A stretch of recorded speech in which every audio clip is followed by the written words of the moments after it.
At sa iba pang balita, isang grupong sangkot umano sa bentahan ng shabu ang nalansag sa buy-bust operation sa isang hotel sa Quezon City. At base po sa investigasyon, sa Quezon City Jail nagsisimula ang mismong transaksyon. Nakatutok si John Consulta.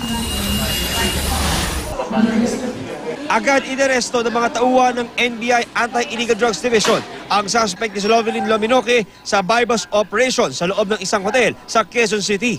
Arestado rin ang dalawa pang kasama ng suspect na siyang may dala ng illegal na droga.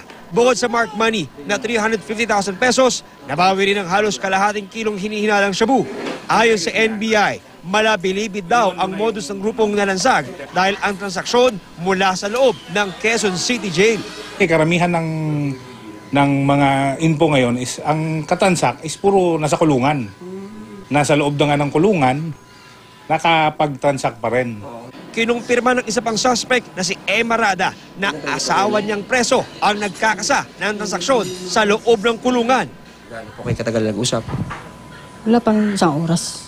Kanina po yung cellphone na ginamit po niya sa pangtawag po sa inyo para mag-deliver ng shabu. Kanino yun? Pero sa kanya po ba yun? Hindi. Sa kasama yun. Nagsasagawa na ng mas malalim na investigasyon ng NBI para malaman kung sino pa ang sangkot sa transaksyon. Kaya nga sila nasa loob ng kulungan para ma-reform.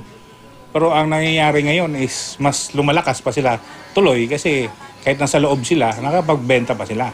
Iba pa ilaming kaso nito is yung Section 5, which is selling, tapos Section 26, yung conspiracy to sell dangerous drugs. Sinusubukan pa namin kunan ng pahayag ang Quezon City Jail at Bureau of Jail Management and Penology o BJMP. John Consulta, nakatutok, 24 oras.